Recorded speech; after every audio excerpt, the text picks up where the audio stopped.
If you would like to support the podcast and get some extra content while you're there, head on over to patreon.com/Severe MMA podcast and sign up. From the rewatch to the Q&A, we will have loads of content every week. So sign up, patreon.com/Severe MMA podcast. Welcome everybody. It's episode 315 of the Severe MMA podcast. My name is Sean Sheehan, joined today by Andy Stevenson to look back at a huge week in the world of mixed martial arts. Graham is away. He'll be back this week and next week as well. But he's away for this week, so I'm joined today by Andy. And we have lots to talk about. 3 big cards, including 2 title fights and a Nathan Diaz fight on Saturday night, which was a long night. Let's not lie. Anyone listen to this in the UK and Ireland who stayed up for this card was... It wasn't an easy night, and, Friday night wasn't an easy night, Thursday night wasn't an easy night, but there's lots to unpack from it and lots to talk about. But before we do that, we have to talk about Father's Day next week, because Father's Day is just around the corner, and Nathan says, "I love you, Dad," more than a world-class trimmer for his balls. You heard that right. The Lawnmower 3.0 from Manscaped is the best body hair trimmer on the market. Manscaped offers precision engineering tools for your family jewels, and you can get 20% off and free shipping with the code SEVEREMMA at manscaped.com. And I still don't have, I'm down in the man cave now again. I don't have my Manscaped down here. I must bring it down. I left it, I kind of have 2 studios now, but I don't have my Manscaped down here. But I would normally buzz it at this time because it's so fantastic. I think I've had that Manscaped now for like 8 months, and I genuinely think I've only charged it once. That's how good it is. But Manscaped is the only men's brand dedicated to below the waist grooming, and just launched a performance package, which is the perfect gift for your dad this upcoming Father's Day. Imagine surprising your dad with the ultimate men's hygiene package that says "your balls will thank you" on the box. And it actually does. Have you ever seen a nose bush sticking out of your dad's nose? Well, included in his new package is the Weed Whacker ear and nose hair trimmer, which is waterproof and uses 9,000 RPM motor-powered 360-degree rotary dual blade system. Look guys, 79% of partners admitted that long nose hair is a major turn-off. Why not hook your dad up with the best tools for the job here? The bundle includes the Lawnmower 3.0 trimmer because their skin-safe technology. This is the best trimmer on the market for your balls, butt and body. The trimmer comes with an LED light and is waterproof, so you can trim in the shower. This is a perfect trimmer for someone who likes to travel. Let's not forget about the famous liquid formulations, Crop Preserver Ball Deodorant and Crop Reviver Ball Toner to maximize your ball hygiene routine. Get the perfect performance, easy for me to say, performance package now to receive their 2 free gifts: the Manscaped Boxers and the Travel Shed Bag. I'm actually going away in a couple of weeks, so I'll be able to use the Travel Shed Bag for the first time in like 2 years. The performance package is the best value that Manscaped has to offer, and it's hot off the shelf. So get 20% off and free shipping with the code SEVEREMMA at manscaped.com. Get your dad a gift they will use. That's 20% off with free shipping at manscaped.com, and use the code SEVEREMMA, SEVEREMMA. Don't forget that you came from your dad's balls. This year, show your original home some love with Manscaped. Right, Andy, last night, Israel Adesanya, Marvin Vettori, Brandon Moreno, Davidson Figueiredo, Leon Edwards, Nathan Diaz, and the rest. It was a pretty eventful night, a long night. Definitely not gonna lie, definitely a long night, definitely an eventful night. But overall, I think coming into this card, we were looking at it, and the reason why it was such a big card on paper, at least, was myself and Graham talk about it an awful lot recently and use the word jeopardy an awful lot. There isn't much of that, or as much of that on UFC cards as there once was, and there was plenty of jeopardy on this and plenty of moving to be done. And I think there was, I think obviously the main event, Adesanya moved on to another title defense. Brandon Moreno moved on to become the champion. Leon Edwards moved on to probably the number 1 contender.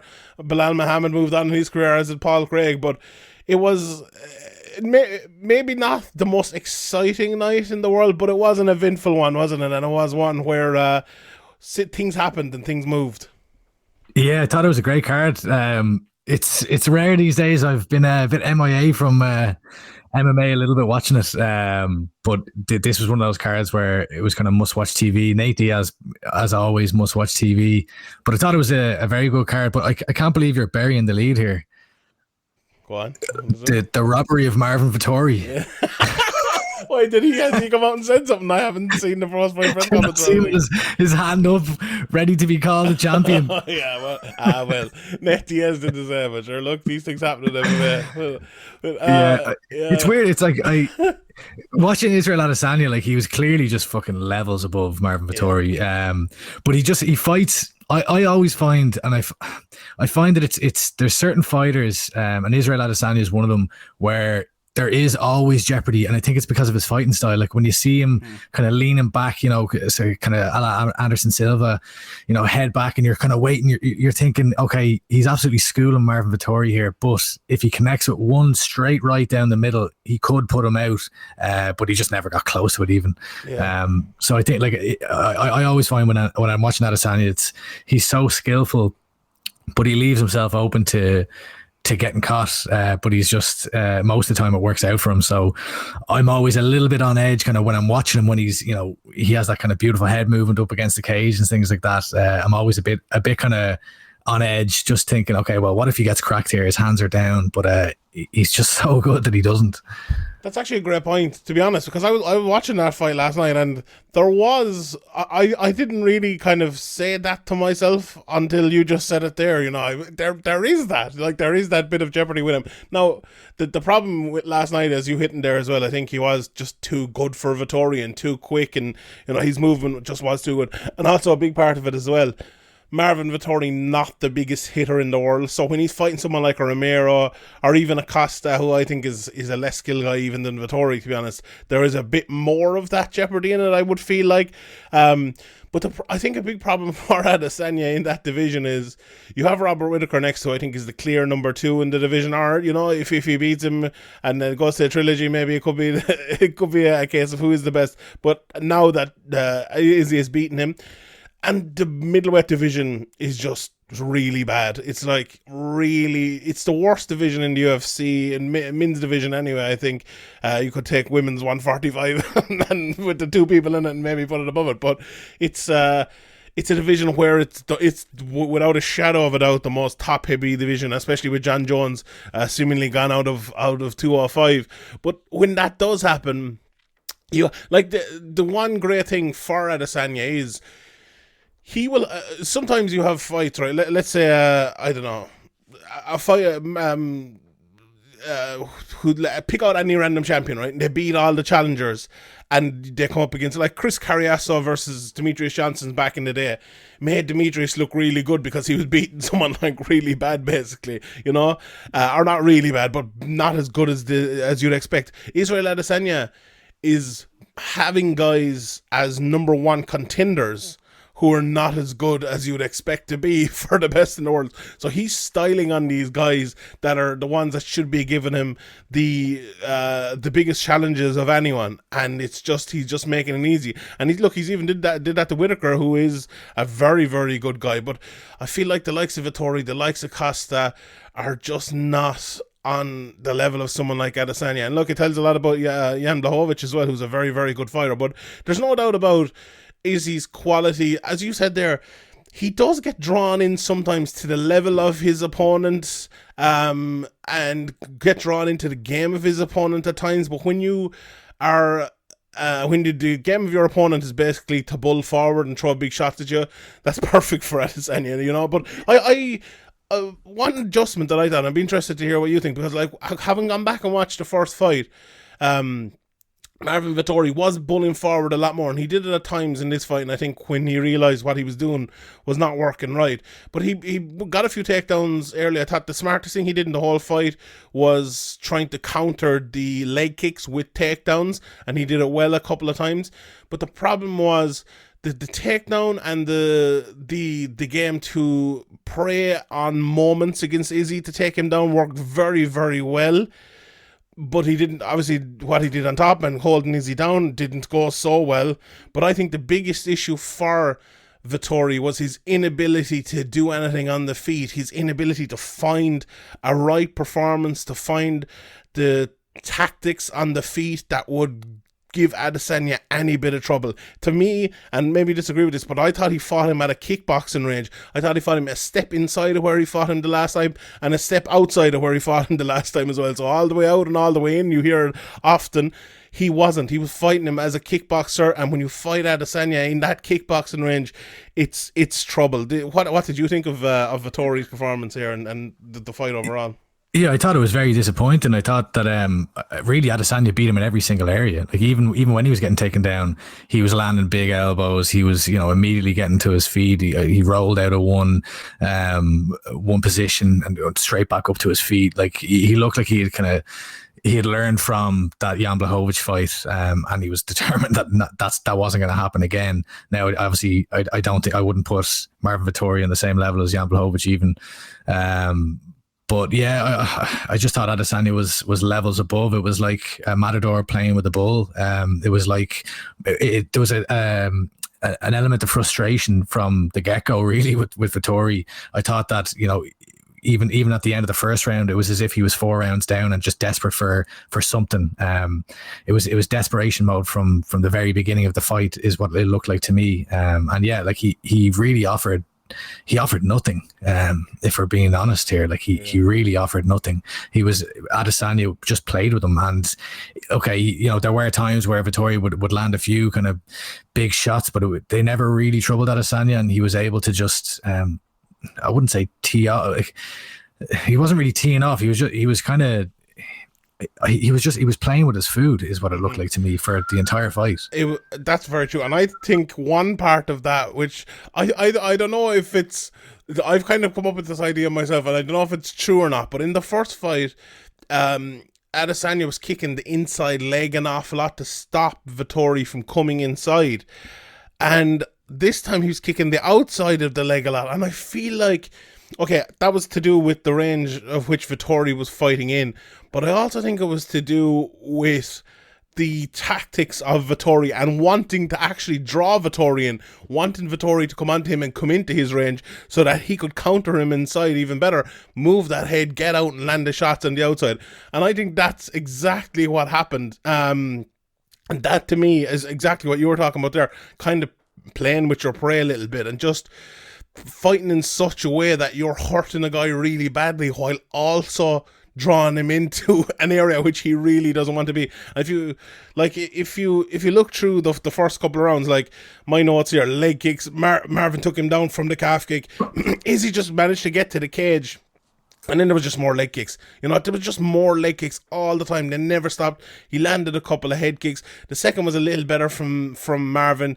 Izzy was landing harder. What I thought Izzy did very well in this fight was get away from the feinting a little bit more and start landing. That was the problem against Blachowicz. I suppose it's a very basic and easy thing to say, but throw more shots, like throw a few more shots. I completely agree, because I was even thinking that in the first round, like while Adesanya completely dominated him and it was completely, at such a higher level in skill, I was thinking in the first round, are we going to see a similar kind of performance from Adesanya in the Blachowicz fight, which was a lot of feinting, and it's all well, like you can be as skillful as you want, but if someone cracks you with a right hand down the pipe and puts you down or takes you down and lays you, all the skill, all the head feints, all the kind of beautiful striking fluidity is for nothing. Like you can be as skillful as you want, but if you get out damaged, as I'll use that as a verb. I like it. I like that. If you get out damaged, then you lose. So your skill is all just, and it's all for exhibition. It's not for actual purpose at the end of the day then. But that's not what we saw last night. No. And yeah, I think like he completely butchered up his leg, and it was Vettori just didn't know what to do, because every time he seemed to just kind of on occasion would try and come straight forward, but Adesanya would literally just slip and counter with that lovely, he kind of slips to the right and then like lands that beautiful uppercut every time. And then when Vettori kind of pressed him against the cage, I'm no technical wizard here, but I think he like frames him and then kind of just like slides out to the right, lands a shot, and then away we go again, resetting. It was just masterful work, really. Yeah, and even like in the third round, when Vettori did get that takedown and landed probably his best ground and pound of the whole fight, and in a range in the fight even, or a time in the fight where you may be expecting Adesanya to get a little bit tired, or if the tide is turning, this would be it. Adesanya managed to get to the cage, he got back up, and there was that bit of an eye poke as well, which gave him a bit of a rest, which, probably helped him a bit. And there was the kick in the balls as well. But Izzy was just styling on him after that in that third round, and he got the knockdown with the leg kicks and that. And like from that point on, I think it wasn't that Vettori had the fight beat out of him, but I just think from that point on he kind of realised he couldn't win, and Izzy just destroyed him in the fourth. And that fifth round, very little happened, so it was... What did you think of the core? I wasn't very impressed with the core. I don't think it would have helped now, but I wasn't too impressed with the corner work for Vettori. Like, they just kind of seemed to be willing him on, be like, come on, like this, to do this for Italy kind of stuff. And it's like, well, like... Yeah. He's getting beaten from pillar to post and in every department, so he needs some sort of guidance here. Like, what's he got to change? Like, because it was just the same thing for 5 rounds pretty much. Like, there was no adjustments at all in the fight from Vettori. Sometimes, and that's a very good call, because that was something I was thinking at the time as well. Sometimes, right, it's easy for us to talk about a fight before, right, and come up with a game plan and say, this is what this guy needs to do to beat this guy. But sometimes we forget that these guys, sometimes they just don't have the skill set to do it, or they don't have the ability to do it. They don't have the speed. They don't have the power to do it. And I just think that was the problem with Vettori. What could he do against Adesanya? Look, he managed to get 3 or 4 takedowns in the fight. Well, yeah, 3, I'd say probably around that. And it made no difference. You would think if that's the way, if he's going to win the fight, that's the way to do it. You need to get those 3 or 4 takedowns. Wear out Adesanya a little bit, win it that way. And he did that, but he still didn't win. And in fact, he lost every single round. So, like, at that point, your technical game plan, your tactics are failed, and that was your plan A. And I don't think there is a great plan B when you're against Adesanya. And I suppose that plan B for them was to motivate him to go forward, land a big shot and knock him out, which, look, sometimes we strive and we really want the technical analysis from the corner and to them to say something smart.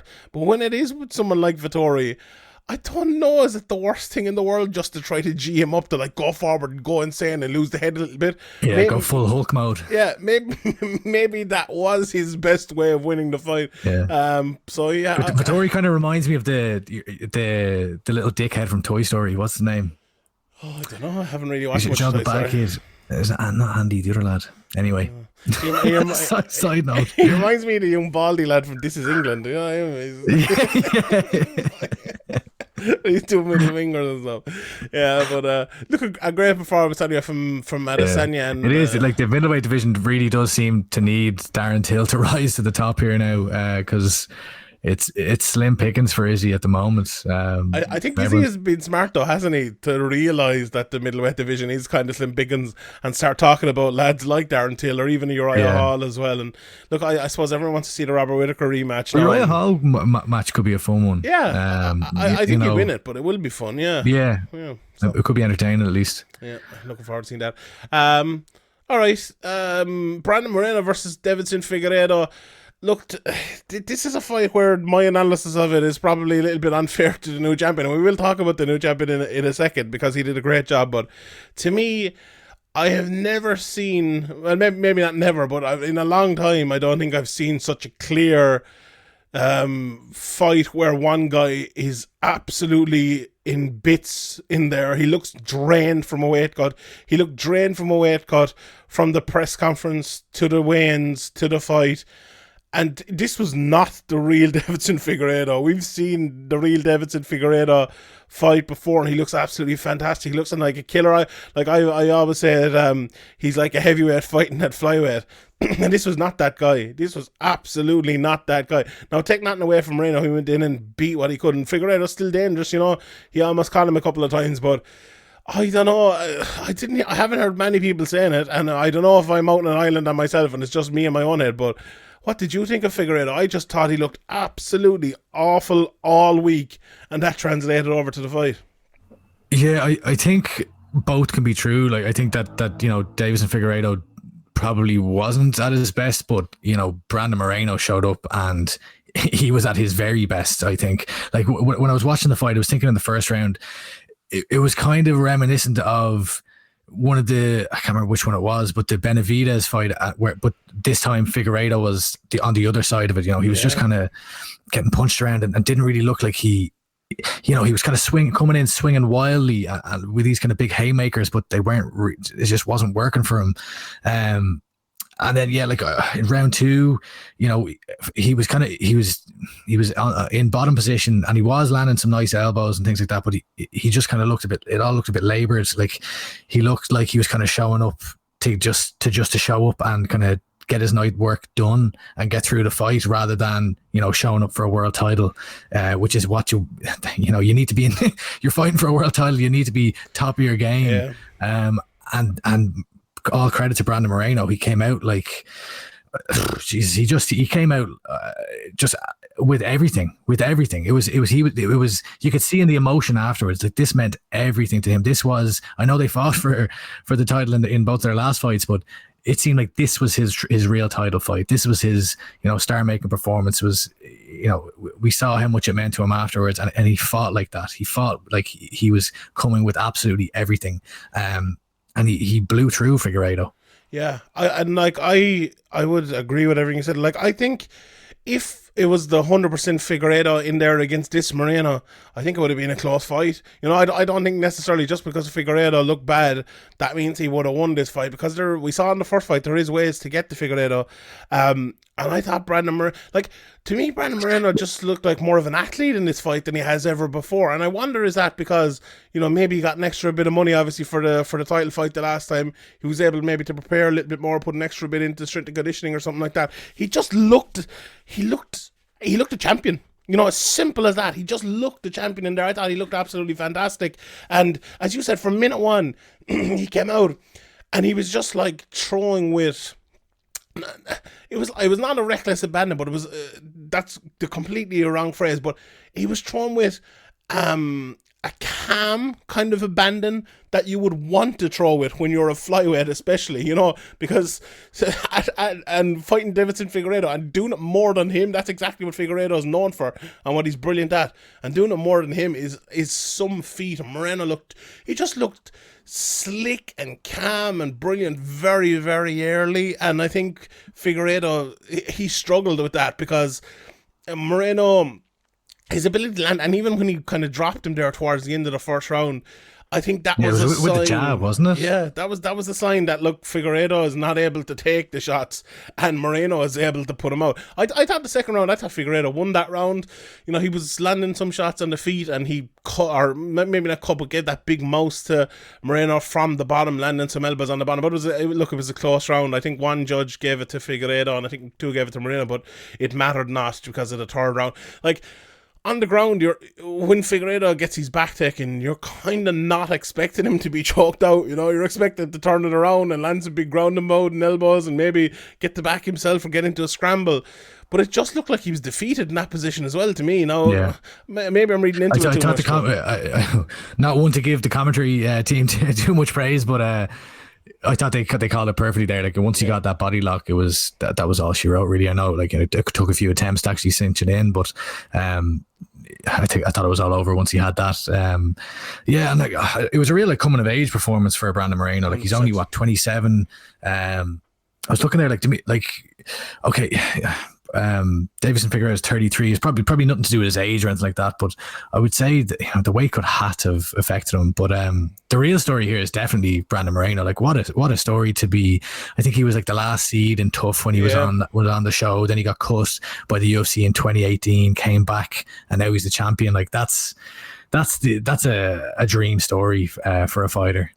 Yeah, it really is. It's like, and he's the first ever Mexican UFC champion as well, which, Dana White said in the press conference before, if you win this fight on Saturday night, you're going to blow up in Mexico. And he really could. The Mexicans are a little bit like, people used to say the Mexicans are like Irish with a bit of sun, I think. They get behind their guy and they will support him as well. And you could see there was a lot of, I don't know, is Arizona, is it near Mexico? I think there was seemed to be a lot of Mexicans. Near the border, yeah. Yeah, there seemed to be a lot of Mexicans there anyway, and there was a lot of cheering going on for Brandon Moreno, and he could be a star. It's the hashtag Fly Never Die is still going around, but it's such a great division. Like you can't say a bad word, I think, about the flyweight division.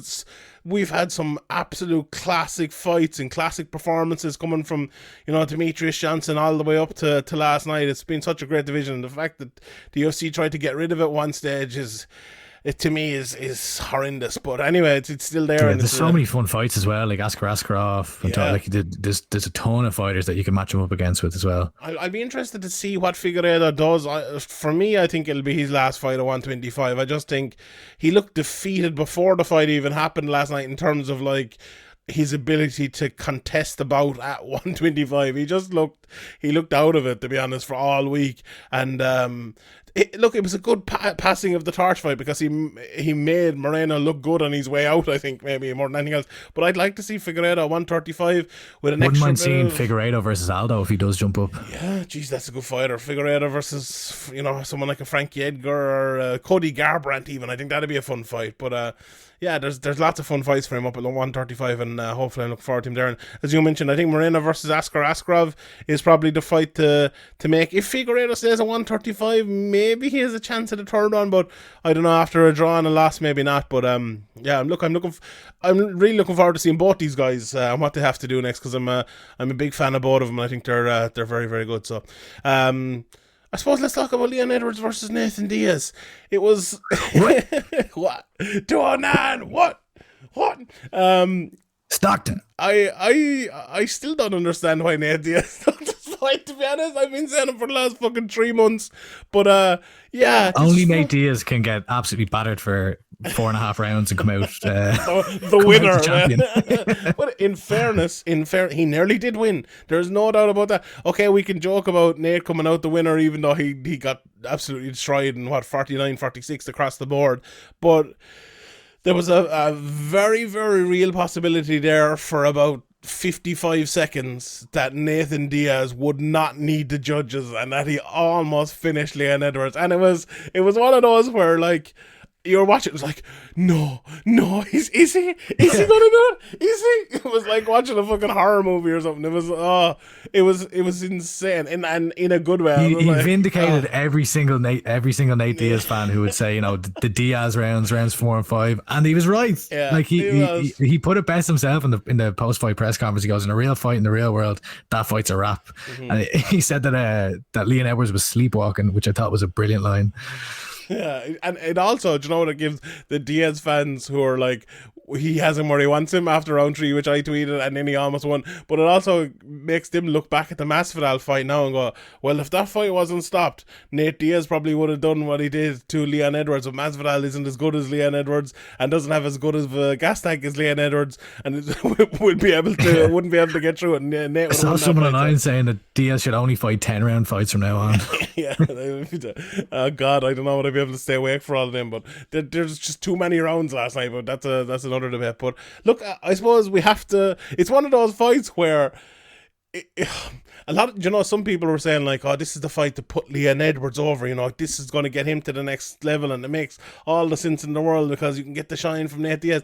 But the weird thing about it was, even though he destroyed him and beat him over 4.5 rounds, it feels like Leon Edwards is almost a secondary story coming out of the fight, just because, like, I saw even the Barstool lads tweeting about it last night, like, no one can lose a fight like Nate Diaz and still everyone comes out a fan of his, and it's like, fuck it, it's true, like, it is true. Yeah, and like, no one was tweeting about Leon Edwards. Leon Edwards just destroyed this guy for 4.5 rounds, absolutely styled on him, destroyed his face, and even in the commentary, Joe Rogan is like talking about Nate Diaz giving Andre Ward trouble as his face is absolutely fucking battered and bloody all out, about 4 or 5 different cuts in his face. It's a weird one, because any normal fighter, any normal fight, we would be like, oh, he almost got him in the end, but he didn't, and a great performance. And we will talk about Leon Edwards' performance in a second, but the Diaz brothers, and Nate especially these days, it's just a bit different. Nate is just his own rules kind of to these fights, isn't he? He just does what he wants. He's Nate Diaz. Like there are no rules for Nate Diaz. He shows up. He is the main event, even when he's a third fight on the car, or for a third fight down. Like it's the Diaz show. But yeah, like it was I think it was the perfect the perfect way to end the fight. Well, obviously after the first 4 rounds, but like, the wins and losses don't matter for Nate Diaz. Once you can do that in the 5th round, you have the fan base completely rabid for you, and now everyone's thinking, okay, who's Diaz going to fight next? Like, had we not seen that in the last minute of the 5th round, I would have come away from that fight thinking, Nate Diaz always fun to watch, but like, he's nowhere near the top. But then he goes and just fucking puts Leon Edwards on roller skates, and you're thinking, well, hang on now.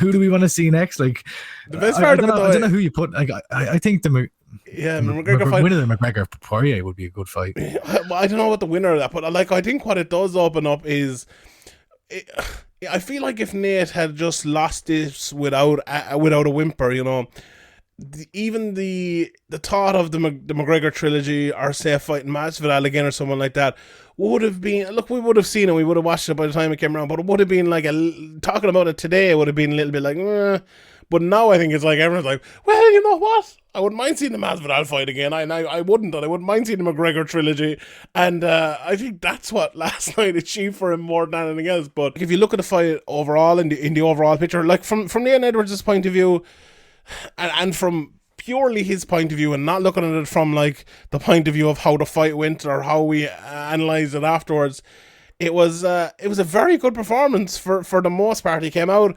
and tactically I think he was doing exactly what you need to do. Nick kept turning his back at the start of the fight, and he was just like kicking his leg. Leon bitten it at the very start, but then he kind of stopped. There was, as we mentioned, those leg kicks. He got the fight to the ground, took the back. There was a bit of ground and pound. Nate was turning his back again. Big power strikes, I thought, from Edwards towards the second. He kicked him up the arse as well at one stage. Then he got cut open in the third at the elbow. Edwards absolutely smashing him in the fourth. But then Edwards, I don't know, was it necessarily that he slowed down, but I think he he didn't want to put himself in any peril towards the end of the fight, and he did. I thought actually one thing, and I don't know whether you'd agree or not, but I thought Nate came out with like a way more power heavy game plan than he usually does. I don't think he was coming out there to kind of strike or to out technique Leon Edwards. I don't think he was trying to jab on him much or anything like that. I thought he was trying to knock him out from the very start and look for big opportunities to knock him out. And I don't know if that was his tactic and that's what he saw, but that's what I saw in the fight anyway. And it didn't work obviously. But from Leon Edwards' point of view, what did you think of the performance from Leon Edwards? Do you think he'll get a title shot because of this, and he will get a bit of the Nate Diaz shine, I suppose, coming out of it? Oh, that's a tough question. Let's start with the title shot. So I don't know if he gets the title shot. It's so shit for Leon Edwards, because he looked incredible for 4.5 rounds, and like Leon Edwards fights in a way that I think most fighters should fight in MMA, where he's so technically proficient, but he's not going in there to have an absolute war. He's going in there to inflict a lot of damage. Like, he has those kind of slicing elbows, and he puts it on his opponents, but he's not in there to just stand and bang. He's in there to get in there, inflict as much pain on his opponents as possible, but receive as little damage as he can, and fight. Like, when I think of Leon Edwards, I just think of efficiency. Like, the way he moves, he glides around the cage, in and out of range, peppering his opponent, landing a big shot, and then getting out of the way. And had he finished that fight, 50-45, win the 5th round, that was a flawless performance by him. But because because Diaz had that big moment where, that was the most damaging shot of the fight, it just takes away from it a little bit, when it really shouldn't, because it shouldn't be overlooked just how good Leon Edwards was and how good he is. But when you see him getting cracked by Nate Diaz like that, my mind immediately went to, okay, Kamaru Usman. I think, having watched that 5th round, I think Kamaru Usman stops Leon Edwards. Had I seen Leon Edwards, finish it out the way he did, I would think, wow, this is a really, really intriguing matchup, a really intriguing rematch where both of them have improved considerably. Yeah. And I don't know how it's going to go. And, that's not to say that Kamaru Usman would finish Leon Edwards, but when I see Nate, Diaz has never been a big knockout puncher. Like he's never been that guy. He's always been the volume guy. So I don't know. It's a rough one for Edwards because I think he does get the Diaz shine as far as, you know, people knowing him. But people are going to probably remember that 5th round, and a lot of people will just overlook all the amazing work he did in the first 4. Yeah, I think if that 5th round say had happened in the 3rd, if Leon Edwards had come through it, cut Nate Diaz, and it looked a bit more like a war, you know. If that had happened say in the 3rd round rather than it just happened in the 5th round, they're like, oh, he would have finished, man, he got through it, you know. If he'd got through it, won the round after it, cut him up, made, you know, it would have, I think people would be thinking, all right, Nate Diaz, he's a tough fucker, but look, Leon Edwards, you know, he went in there and he had a war with him, but it was just unfortunate that way. I think there's just always an asterisk with Leon Edwards, like, and it's not his fault. It's not his fault. I don't think there was necessarily that last night. Someone actually texted me and made a good point to me last night that from purely Leon Edwards' point of view, but like, if you're an up and coming fighter or any fighter who, like Leon Edwards, he's lost 1 or 2 fights, but he's been dominant for most of his career, and especially at a higher level. When you meet someone, let's say even like the guys coming through, like in Irish MMA, we'll be talking about Ian Gary and Paul Hughes and stuff in the coming weeks. But like, you reach a stage, right, where you're fighting guys who are as good as you, or maybe if you're the very best in the world, maybe like 95% as good as you, right? And they're going to push you to a point where you've never been pushed before. And some people will wilt at that point, and some people will get through it. And I think last night, look, I'm not saying Nate Diaz is 95% good as Leon Edwards or anything like that, but he did push him to that point where he was almost finished. And Leon Edwards had the ability, and he showed the ability that he can gut that out and he can get through it. And that to me is a big thing. You know, that is a big, big thing, because if he gets in those positions against an Usman, he can say, well, I was in that position. It doesn't matter who it was against. Okay, Nate Diaz is not as good a fighter as Usman, no doubt about that. But the point still stands. You're in that tough position. You're able to get through it and move on. And I think going forward for Leon Edwards, he's kind of proved that to himself, but he's proved that to everyone else as well. And it mightn't be the big takeaway from the fight last night for most people, but I think for Edwards and for people in the know and probably people looking at Edwards going forward, I think it could be a big thing. But yeah, I would really, really like to see the Usman fight, because I think you can look at Usman a lot. Yeah, I think he does. I think he deserves it. Look, the thing is, it looks like they're giving Covington the title shot. I don't think he deserves it more than Leon Edwards, to be honest. I don't know. And I'm a big fan of Covington's style. I think, he's a dickhead, obviously, outside of the cage, but in the cage, he's a brilliant, brilliant fighter. And I think that Usman fight would be very different the second time. I think Usman would actually probably win it more clearly the second time. But I think, I don't think either of them fought their best fight in the first fight. But I do think Usman is fighting a more strike-heavy display these days than he normally would. Now against Edwards that might be a little bit different, but Edwards is no slouch on the ground either. But I think if that as a kickboxing match, Edwards reminds me a little bit of Jan Blachowicz in terms of, like, it's hard to see what he does well, but he does it very well. He's always kind of dominating people on the floor without, or on the in the standing, without making it look too amazing. And against Usman, that could be very interesting. That's a real fight I really want to see again. I'd love to see them exchange in the feet, because I think Edwards is the superior striker technically, but that doesn't necessarily mean he'll win. Like I would have said, like Jorge Masvidal has better hands than Usman, but we also had that played out. So I don't know. I think Usman is pretty good. Like I think Edwards is a better all round. He's definitely improved as well since he's gone to Trevor Whitman. He's significantly improved, and his jab is phenomenal. But he doesn't have the same. I personally don't think he's the same array in his arsenal than, say, like Leon Edwards or Masvidal does. But you don't need to win. So that's true. I'm looking forward to that anyway. Look, Nate, as we said, Nate versus Conor. If Conor loses, I think that's the fight that makes a lot of sense. I think Nate versus just goes to show you can have all the championships, you can have the biggest win streak going, but none of it matters unless people want to watch you fight, and Nate Diaz has that in spades. Absolutely, and he still has it. The rest of the card in, Belal Muhammad versus Damian Maia.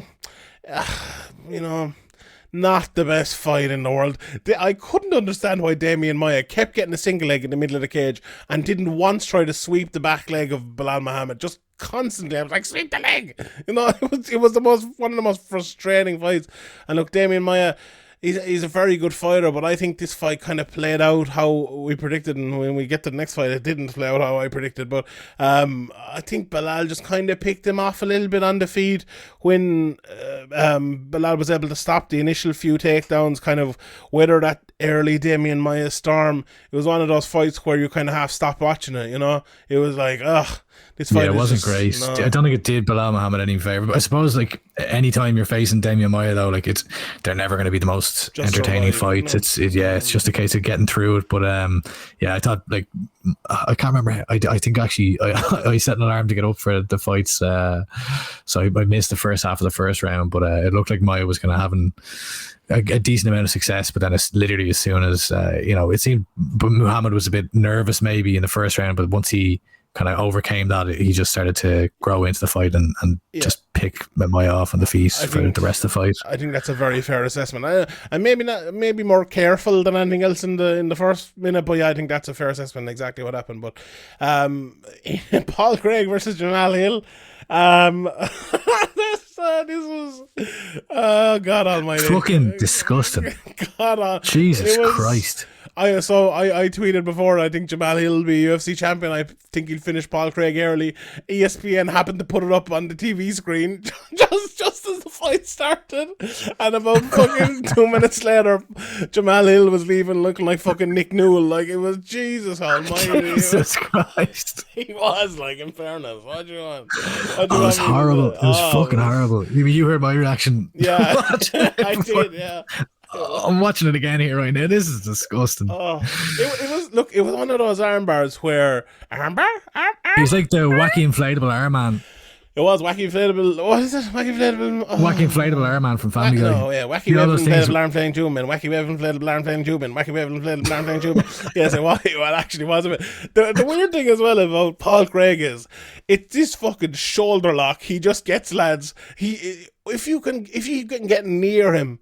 Or if Paul Craig can get near you, he's just fucking catching that arm stand and pulling guard and just catching you in there and you can't do nothing. He was dragging the shit out of that arm before he even got near an arm bar, before like he got near putting the legs around him or anything. He was just cranking on it. Like, that position that Paul Craig gets in is one of the fucking toughest positions in all of MMA to get out of. It's actually it's insane. Like, Paul Craig, we had this chat a while back about like people who stick to kind of one thing and that's dying a lot. And this is not just like, oh, jiu-jitsu doesn't work or anything like this. This is one single part of like, and it's not even the jiu-jitsu necessarily. I think it's more catch wrestling and stuff like that, but the ground game, whatever it might be.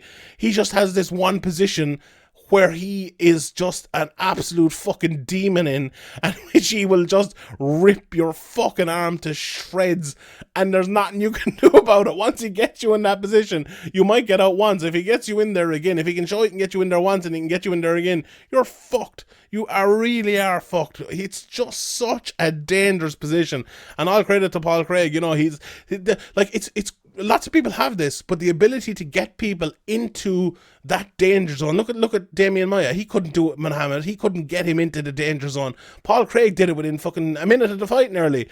And he just, he went home with a fucking extra arm because of it. And it was insane. What did you think of the finish? I don't know. Like, I was watching the finish and I was like, it was okay. It just kind of happened before you could even figure out what was going on. It was just like, oh, he's got him here, and there's his arm completely snapped or dislocated. It was very impressive. Like, Paul Craig is putting on. What's that one? Like 5 fights now in a row he's won, or I think there was a draw in there with Shogun in one of those, but like it doesn't seem like it was that long ago where he was having a very lackluster UFC career and like on the verge of getting cut, but he always just seems to pull it out of the bag. Like, he every time, whether it's a last second, last gasp triangle after getting dominated for 3 rounds, he seems to just find a way to win.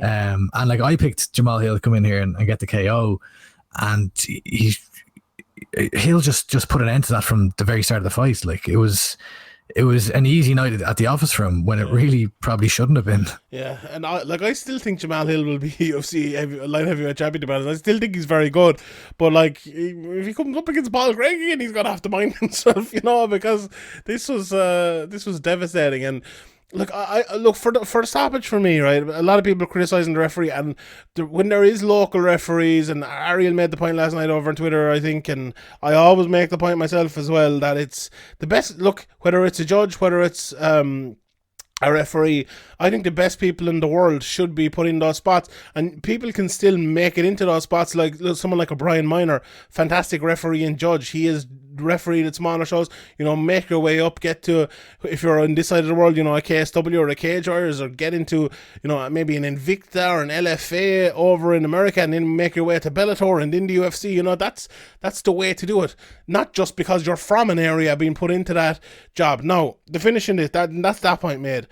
I think this was a very fucking tough spot. Now, if it was Mark Goddard in the spot, if it was Big John McCarthy, if it was a Keith Peterson or someone like that, now maybe they would have stopped it when they saw the broken arm. But the problem is, when the arm looked like it was broken, Jamal Hill was still punching and fucking hitting Paul Craig hard with his other arm. Like, yeah, really hard. I'm watching it back here again. It looks like his arm's just flapping around, but it almost looks like he's punching Craig with the trapped arm. So like it like, I imagine it's quite hard to see that. And then you're also like, the referee's probably watching Craig like smashing him with punches and strikes to the head, thinking, okay, like, do I need to stop this? And maybe not seeing the arm just flailing around. It was a tough one. Look, I'm glad to hear it was a dislocation rather than a break, so not quite as bad as we originally thought. But like, Jesus, it was weird to watch. Yeah, I think we need to give the referee a little bit of leeway here. Like, should he have stopped it when the arm looked like it got dislocated? Yes, he should have. But at that exact moment, when Jamal Hill is fucking smashing him with punches, it's very hard to fucking stop a fight at that point. He's going to look like a fucking mug if he's stops it. No, he might look like a mug 10 seconds later when we see Jamal Hill. Do you see Jamal Hill when, like, they were raising the arms of Paul Craig, and he, like, lifts his arm down, it just falls away to one side for, like, 1 second. Like, oh, Jesus. We're gonna... Horrible. I'd say all Craig's students will be doing their homework this weekend anyway. Yeah, they fucking will. Stroll into the classroom and press play. Like, right, who wants to step out of line today, lads? Yeah, indeed. The prelims then, the middle prelim card, 3 decisions, 1 split. Lauren Murphy, Joanne Calderwood. I think, if any fight was going to be a split decision, this fight was going to be a split decision. Let me just look at my notes here. Very close first round, if I'm not mistaken. I happen to not have notes, have I? Somehow. I don't know where they're gone. But anyway, I think it was the first round that was very close. It was, Lauren Murphy won the second round, and I think Calderwood won the third round. Look, Lauren Murphy puts herself in a position now to fight for the title. I thought this was the right decision. I thought Lauren Murphy did win it. The strike stats say different. Strike stats are bullshit as well, let me add here. I just think the effect that Lauren Murphy's strikes were having in that first round, where Joanne Calderwood's face was like reddening up, I think that was the difference. I think Joanne was like landing some nice kicks to the leg and stuff like that, but nothing of effect, nothing of impact at all. And there's, you can probably take away 20 of those strikes just because they're nothing kind of leg touches, to be honest. And I just think Lauren was landing a little bit harder. If you had scored her for Calderwood, I wouldn't disagree with you. If anyone who says that first round isn't close is just fucking telling on themselves, basically. It was a very close round. It's impossible to score these fights with this shitty boxing system we have in place anyway. God almighty. Jesus. I was honestly... I was very close to calling Joe Rogan a cunt on Twitter last night. That's how close I was, honestly. Somehow I don't think he'd be the first person. Did you see someone yesterday had like a plane flying with Joe Rogan is literally 5'3" over Los Angeles? Someone, you know those planes you can get like a message on the back of them, and someone had one saying Joe Rogan is literally 5'3". So that was fantastic. No, he's not, but that even makes it better. It's fantastic. But the commentary last night, leave the judging aside, I thought it was much better, especially the Moreno fight. I was so glad it was Paul Craig there. It was such like an emotional, beautiful moment for Brandon Moreno. And Jesus, he did well to be snapping an arm and commentating at the same time. Sorry, Paul. What did Paul Felder? Sorry, Paul Felder, you know what I mean. Ireland and Scotland sure are very similar, but it was great not to have DC there, to be honest. And that's the top and bottom of it. He makes moments like that worse, and Paul Craig or Paul. I did it again. Paul Felder makes it made it better, to be honest. I think he's a very, very good commentator, and if you want a third man in the boot, and I've said this for a long while, it's not just my anti-DC fucking agenda, which I absolutely have. I think Paul Felder is the best, but anyway. The other fights running through them very, very quickly because we've other stuff to cover as well. Brad Riddell, Drew Dober, a fantastic fight. I don't know if that one fight tonight, but I think it probably should have. That was let me just go down here. It did actually. Very, very good performance. Brad Riddell looked in a bad shape early, but came back and managed to win the unanimous decision, which was a great judging decision as well. I thought Eric Anders, Darren Stewart's. No, it wasn't a bad fight necessarily. Good win by Anders. Ivolev looked absolutely fantastic, beating Hakim Dawodu. Although Dawodu had a good round in there as well, so he comes out of that looking good as well, I think. But Ivolev, I think, could be a future champion. Very good. Penny Kinzad against Alexis Davis went to unanimous decision, and Kinzad won that. Terence McKinney got a nice KO over Matt Frivola after 7 seconds, just a 1-2 right down the middle, and then fucking jumped off the cage, twisted his knee. Looks like his fucking MCL is gone or something. I'm no physio, but and then there was 3 decisions to open it up as well. Chase Hooper just looking terrible yet again against Stephen Peterson in a fight that has no business being on the UFC. I thought it was awful. Faraz Ziam, Luigi Vindarami, and Felipe beat Collier as well in the heavyweight big boys to start off. Big boys throwing some leather. Let's what is it? Let's throw some leather. We have caterers coming up soon, but we'll talk about that next week. Shout out Hal. Let's talk a little bit about PFL 4 and Bellator as well here quickly. So I'll just run through some of the results on PFL 4. Chris Wade got a nice head kick and punches KO here to kick off the card. Shaman Moraes bouncing back from losing to Brendan Loughnane. Got a good win here as well. Olivier Aubin-Mercier got a lovely win. There was a beautiful knockout for Loic Ranzimov against Ahmad Ilayev, who has a very good record as well. Nathan Schultz bounced back from his loss, the 2-time PFL champion, if I'm not mistaken. Bubba Jenkins got a good win against Bobby Moffett. That clay collar Joelton Luderbach was it was a split decision, actually. I'm just looking at here, and it was one of those fights that was very close, but a good performance again by Clay, and a good performance by Joelton as well, the Brazilian German. But the 2 main fights for us, Brendan Loughnane against I was going to say Brendan Loughnane against Clarissa Shields, but Brendan Loughnane against Tyler Diamond. There'll be some fight. And Clarissa Shields against Brittany Elkin. Loughnane, he looked absolutely fantastic again. Won in round 1 with kicks, won round 2 10-8 on my card, and I thought he won round 3 too, but Diamond landed some nice strikes on top. There was one 28-28 card in here, which I didn't think was great, to be honest. But Brendan Loughnane again, he's one of those guys where he's just such a sharp, kind of good guy to watch. He's a very good fighter, very exciting, and there's always, if you're a fan of like a smart technical fighters who also can hit pretty hard, who can finish people as well, or be in like exciting fights like this, I think Brendan Loughnane is a man for you. Were you impressed again by Brendan? It's very, very impressed. It was a war. Well, it was a war at the same time as it was Brendan Loughnane just kicking the shit out of Tyler Diamond. Like, there was a few moments of adversity. That up kick, I think he got kind of wobbled a little bit with it. And that round 2, I had a 10-8 as well. Like, I thought he just beat the shit out of Diamond, to be honest. But yeah, always a pleasure to watch Brendan Loughnane fight, and it just goes to show once again why Dana White is a fucking idiot. Yeah, he is. Yeah, just a lot of him in the UFC at the moment. But Clarissa Shields, it was an interesting one. I think the one thing, and I tweeted almost immediately, I think once the fight started, Clarissa Shields she was getting dominated, she was getting taken down, but she showed such a calm and such a poise that you couldn't help but be impressed. Like, even if she had lost that fight, you're thinking like, to me, do you know what it looked like to me? It looked like she had gone to Greg Jackson's gym. She had been in there with, Holly Holm or whoever else it might be there. And she was like, take me down, put me on my back. I want to see how this works. I want to see if I can deal with it. She looked like she had done nothing but spend time on her back for the last while. Now, she wasn't great at getting out there. She couldn't do much when she was there, but she looked comfortable there. She didn't panic, and that's the issue. Like, if you put fucking Floyd Mayweather in there, he's going to panic. He's going to get submitted. He's going to get, TKO'd in that position, or most boxers. But Clarissa Shields had, I thought, clearly put in the time on the ground. I don't think it's possible to be that calm and cool and composed on the ground without putting in that time. Now, having said that, the skills weren't there. She wasn't able to land almost any strikes through the first 2 rounds.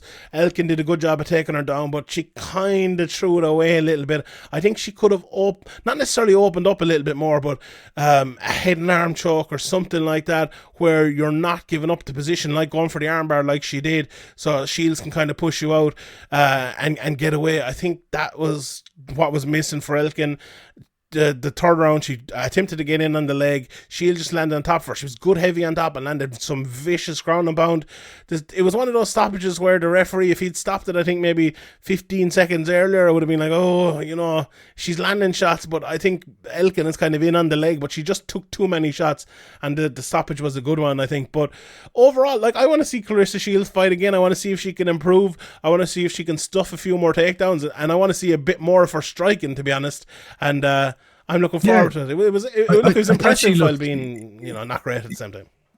Yeah, I mean, fair play to her for crossing over. Like, she's at the prime of her career. Like, she's only 26, boxing champion, 2-time Olympic gold medalist, and just completely starting again, essentially, like completely out of her depth in MMA, but willing to give it a go and willing to try. And there were, obviously she got mounted for the better part of 2 rounds, but I thought there was a few, especially early on, there were a few moments when, they were up against the cage, she got the underhook. Like, there were signs that she has the tools there to learn. And of course she does. She's, the 2-time Olympic champion. You're going to have, she will improve. But yeah, I thought, I saw a lot of people kind of giving her shit, but I'm pretty sure she fought the same. Like, Brittany Elkins was Kayla Harrison's first fight as well, and this is a more than appropriate matchup for your first ever MMA fight. There, as you said, there was, when she was mounted, she was kind of trying to do that. It looked like she was trying, that wrestlers used to do, where they jump from their back to their feet.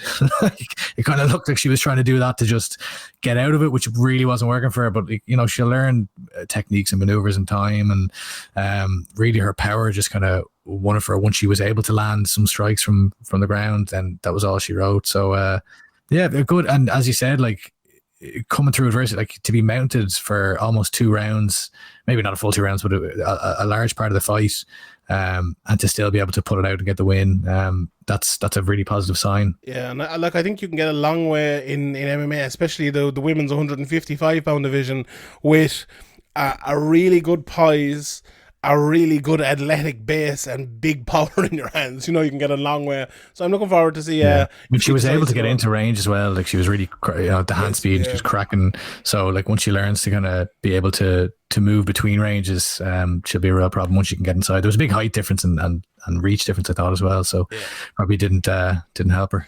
Yeah, 100%. Didn't we hit Bellator 260? Look, not the most exciting card in the world. Marina Mukhanahina beat Amanda Bell, I thought was a standout performance. Won the unanimous decision there. There was a beautiful anaconda choke from Lucas Brennan as well. Bobby King, Nick Newell, who I mentioned earlier.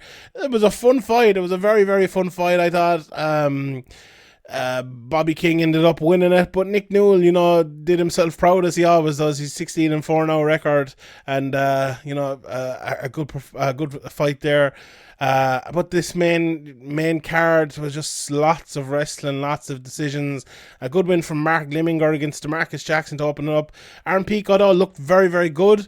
Some lovely takedowns, and he broke Aidan Lee. It was one of those fights where Aidan Lee just had no answer for him. There was nothing he could do, and Aaron Pico absolutely broke him. Ended up getting another anaconda choke here, and a beautiful finish from Aaron Pico. What do you think? What you see for Aaron Pico now? He's 8-3 in his career. Has kind of come through that career, I suppose, tough time where he lost 2 fights in a row to Adam Barros and Henry Corrales, which was kind of mad matchmaking when you think about it after fucking 5 fights.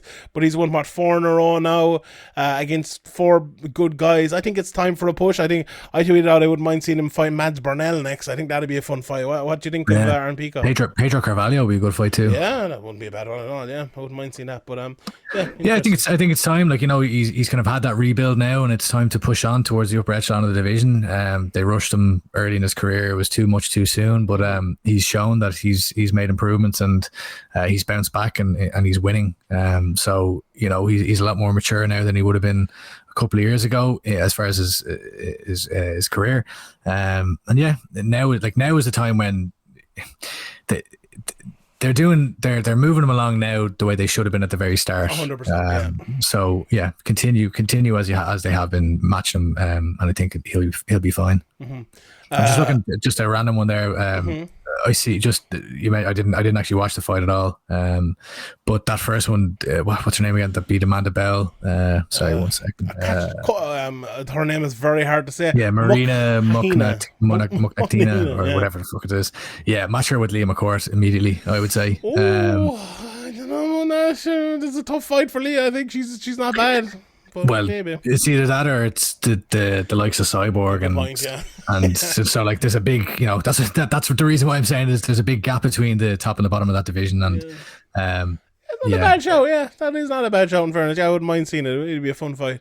But yeah, the top 2 fights in here, I'm going to do my analysis for both of these fights because they're both the exact fucking same. Amasov defeated Lima in the main event for the 170 pound title, and then 175 pounds. Jason Jackson defeated Paul Daly. Basically takedowns, basically kickboxer being unable to stop takedowns and having no answer for it. And it was just rinse and repeat for 3 rounds in the co-main event and 5 rounds in the main event. I thought it was very smart from Jackson. I think why put yourself in peril against Paul Daly when there's such a clear, easy route to victory. And for Amasov, I thought the bits that were on the feet, Amasov was landing the better. Lima showed absolutely nothing. There was just nothing coming back from Lima. I thought it was extremely poor. A very bad performance. Let his title go with an absolute whimper, I think, here. I think it might be an in for him in Bellator. I think I could see him coming to the UFC next and having a few fun fights over there. And, maybe not having the title would be a benefit to him. But, he could have been a double champion in his last fight. Now he's no belts. But Amasov is a big problem. Very good on the ground, but good on the feet as well. And him versus Jason Jackson, I think, makes a lot of sense next, especially after how Jason Jackson fought at the weekend. Not the most exciting fight in the world, and a tough watch, those top 2 fights. But MVP is in there as well, but he'll probably fight someone who's 4-7 in his next fight, and maybe didn't get a title shot in 2028. But yeah, look, a good performance from Amasov, a good performance from Jackson, but nothing to write home about. Then next week, Andrew, we have sneaky PFL. Good card. There is a sneaky good card. PFL first. I maybe people won't like this fight too much, but I've an awful affinity for Gleison Thibault versus Rory McDonald. I think that's a very, very good, maybe not a very good fight, but I think that'll be a fun fight. 2 kind of hardy boys got in there. Ray Cooper is back on this card as well. Dan Spawn against Emmanuel Sardi. Vinny Magalesh versus Antonio Carlos Jr. Chris Camozzi. Your boy Chris Camozzi. Yeah, he's back here. Is Tom Lawler on this card? He is. He's on this card against Jordan Young. Magomed Kerimov is on this card as well against Curtis Mlinder. This is another sneaky good card as well from PFL, who've been putting on some good stuff lately. So yeah, I'm looking forward to seeing that. Plus the UFC, as you mentioned there, Chan Sung Jung in the main event against Dan Iga, which I think is a fantastic fight. Alexei Olnik versus Sergey Spivak. Tim Means against Danny Roberts, not bad. Marlon Vera against Davy Grant, that's a good fight. That's a banger. Yeah, I like that fight a lot. Matt Brown is on this card against Diego Lima, who is Douglas did manage to get out of his shadow at the weekend. Julian Orosa's on this card. Rich Glynn against Joachim Silva. Casey O'Neill, Ireland's own. This is a pretty good card from top to bottom. Just 2 fights. Davy Grant. This is a big opportunity for Davy Grant, isn't it? Against Marlon Vera. He's been doing really well recently, and Cheeto is beatable, isn't he? I think this could be a fight that if Davy can win it, it could be a big thing for his career, isn't it? Yeah, Davies had a great kind of last 2 years and a beautiful knockout in his last fight, and Marlon was it Vera's last fight that he was up against Sean O'Malley? Did he have one again? Or no, was that? I'll have a look. Hold on. I can't remember. Oh Jesus! No, Jose Aldo he fought last. Oh yeah. So yeah, like it's a big spot for Davy Grant, and definitely a winnable fight, I think. Yeah, I think it is a tough fight now, but it's there's hope there. Yeah, there is. I think this Chan Sung Jung versus Dan Ige fight is a very good one, and I think he's a very good technical striker, but there's only so much technical striking you can do against someone like a Chan Sung Jung, when he's coming at you and when he's, eating all those shots and coming back with a lot more. We talked about Leon Edwards in the 5th round of that fight and showing his ability to come through a tough spot, a really tough spot. Aniga's got some early knockouts here in the last while, so maybe he'll be able to get another one. But if he's not, and if he does find himself in those tough spots, this will be a fight where there's a lot proved in this fight.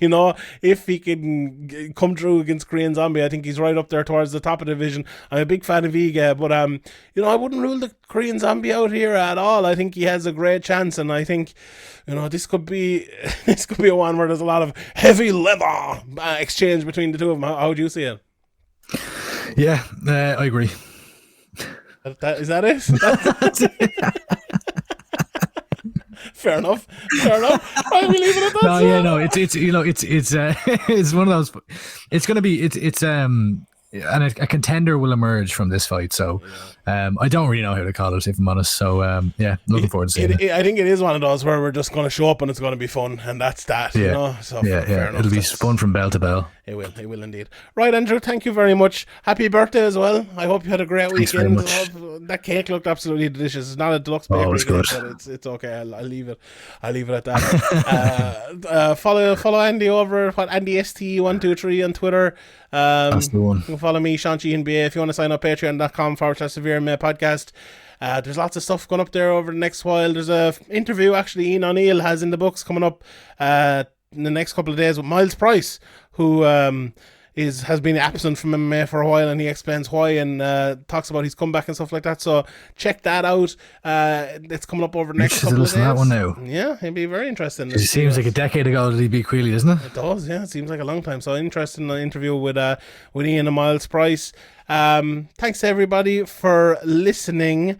And all that's left to do is give the inspirational quote of the week. Believe you can, and you're halfway there. We'll see you next Tuesday, or probably Sunday.